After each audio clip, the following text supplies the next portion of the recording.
এতদিন পরে মিরপুর হোপ মার্কেটে শপিং করতে গেলাম, কিন্তু কিছুই না কিনে একদম খালি হাতে ফেরত আসতে হলো। তো মিরপুর হোপ মার্কেটে এখন আর শপিং করতে যাওয়াটা উচিত কিনা তা আজকের ভিডিওতে তোমাদের সাথে শেয়ার করব। তো চলো আর দেরি না করে আজকের ব্লগটা স্টার্ট করা যাক। আসসালামু আলাইকুম everyone, welcome back to our blog. তো অনেকদিন ধরেই আমরা ভাবছিলাম একটু মিরপুর হোপ মার্কেটে যাওয়া দরকার ঈদের আগে। তো অনেক ব্যস্ততার মাঝে একটু সময় বের করে আমরা দুই বোন মিলে বের হয়ে গেলাম আজকে একটু হোপ মার্কেটে শপিং করতে যাব বলে। আর স্পেশালি অনেকেই আমাদের পেজে রেগুলারলি মেসেজ করো যে মিরপুর হোপ মার্কেটে স্ট্রিট শপগুলো এখনো আগের মতোই বসে কিনা, কয়টার দিকে ওপেন হয়, বা ওখানে গেলে সবকিছু অ্যাভেলেবেল পাবে কিনা, এরকম অনেক কোয়ারিজ আমরা পেয়ে থাকি। তাই আজকের ভিডিওটা মেক করা। তো এই তো আমরা চলে আসছি মিরপুর হোপ মার্কেটে। আর ফার্স্টে এসেই কিছু কুর্তি দেখছিলাম। তো এখন বলি আসল কথা, মিরপুর হোপ মার্কেটটা কিন্তু এখন আর আগের মতো নেই। রিসেন্টলি যারা গিয়েছো তারা হয়তো এটা জানো। আগে যেমন হোপ মার্কেটের রোড সাইড গুলোতে অনেক ভ্যান শপ, স্ট্রিট শপ গুলো বসতো যেখানে অনেক কিছু পাওয়া যেত, এখন কিন্তু আর ওগুলো নেই, এখন অনেক কমে গিয়েছে। রিসেন্টলি একটা সাইডে খালি কিছু স্ট্রিট শপ আছে। আমরা যেমন হোপ মার্কেটটা অনেক বেশি পছন্দ করতাম, বাসা থেকে দূরে হলেও রেগুলারলি ওখানে যেতাম টুকিটাকি শপিং করতে, বিকজ ওখানে কি না পাওয়া যেত,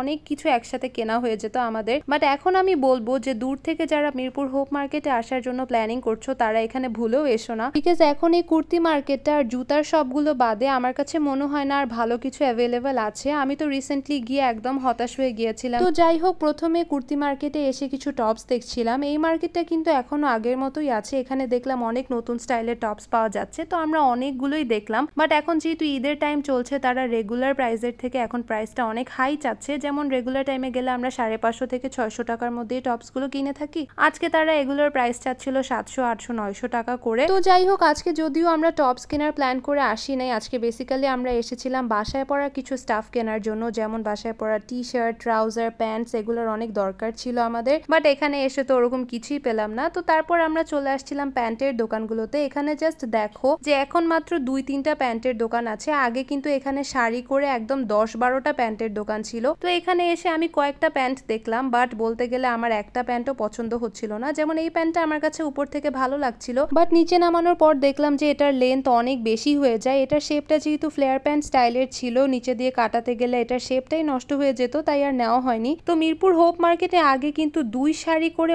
অনেকগুলো ভ্যান শপ ছিল একদম রাস্তার মোড় পর্যন্ত, যেখানে বাচ্চাদের, বড়দের ঘরে পড়ার অনেক কিছু পাওয়া যেত। যেমন টি শার্ট, ট্রাউজারের তো অনেকগুলো স্টোর ছিল, এখন কিছুই পাওয়া যায় না। আমার তো একদমই মন খারাপ হয়ে গিয়েছিল হোপ মার্কেটের এই অবস্থা দেখে। তো মন ভালো করার জন্য আইডিয়ালের সামনে ফুচকা খেতে চলে আসছিলাম। যখনই আমরা হোপ মার্কেটে শপিং করতে আসি সবসময় আমরা এখানের ফুচকা ভেলপুরিটা খেয়ে থাকি। তো তারপরে হোপ মার্কেটে কিছু না পেয়ে হতাশ হয়ে আমরা মিরপুর যে শপিং কমপ্লেক্সটা খুলেছে নতুন 10 নম্বরে, ওখানে একটু আসছিলাম। এই মার্কেটটাতে ঢুকে সেদিন যে আমাদের কি শান্তি লাগছিল, বিকজ মার্কেটের ভিতরে এসি ছিল আর বাইরে সেদিন প্রচন্ড গরম ছিল, একদম অবস্থা খারাপ হয়ে গিয়েছিল আমাদের। মার্কেটটা সেদিন আর এক্সপ্লোর করা হয়নি বিকজ আমরা একটু টায়ার্ড ছিলাম, বাট দেখলাম যে এখানে অনেক কিছুরই ব্রাঞ্চ আছে, অন্য একদিন অবশ্যই আমরা এখানে যাব। তারপর মার্কেট থেকে মন খারাপ করে বাসায় চলে আসলাম। যেটা ভিডিওর প্রথমেই বলেছিলাম যে সেদিন মার্কেট থেকে আমরা কিছুই কিনতে পারিনি, বিকজ যেটা কেনার প্ল্যান করে গিয়েছিলাম ওরকম তো কিছু পাইনি আমরা। তো তারপর বাসায় এসে মন ভালো করার জন্য একটা কফি বানাবো বলে প্ল্যান করলাম। এইটা কিন্তু কোনো নর্মাল কফি বানাচ্ছি না, এটা হচ্ছে ক্যারামেল ফ্র্যাপুচিনো। আমি একটা আপুর ভিডিওতে এই রেসিপিটা দেখেছিলাম, তারপর থেকে আমার খুব ইচ্ছা হচ্ছিল যে আমি বাসায় ট্রাই করব।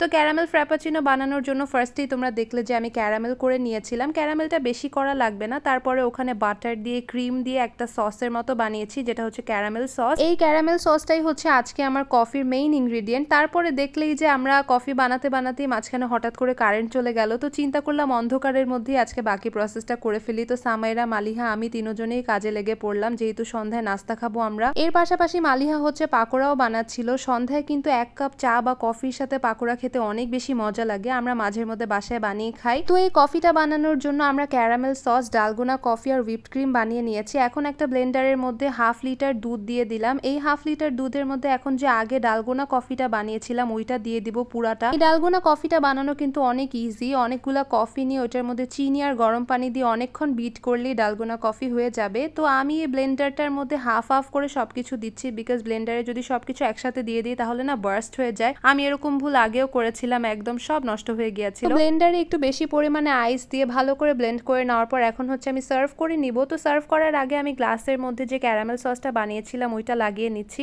এই ক্যারামেল সসটা দেওয়ার কারণে এই কফির টেস্টটা যে এত ভালো হয়েছিল, তোমরা অবশ্যই বাসায় একবার ট্রাই করে দেখতে পারো। তো আমি হচ্ছে এখন কফিটা সার্ভ করে দিলাম। এখন আগে যে হুইপড ক্রিমটা আমি বিট করে রেখেছিলাম ওইটা এর উপর দিয়ে দিব। এইভাবে কোল্ড কফি বানিয়ে খেলে না অনেক বেশি মজা লাগে, বাইরের থেকেও বেশি বেটার হয় আমি বলবো। তো তারপরে উপর দিয়েও আরেকটু ক্যারামেল সস দিয়ে দিলাম। জাস্ট বাসায় একবার ট্রাই করে আমাকে জানিও যে তোমাদের কাছে কেমন লেগেছে। তো আজকের ভিডিওর একদম শেষ পর্যায়ে চলে এসেছি, ভালো লাগলে অবশ্যই লাইক কমেন্ট শেয়ার করে দিবে। Thank you so much for watching, by.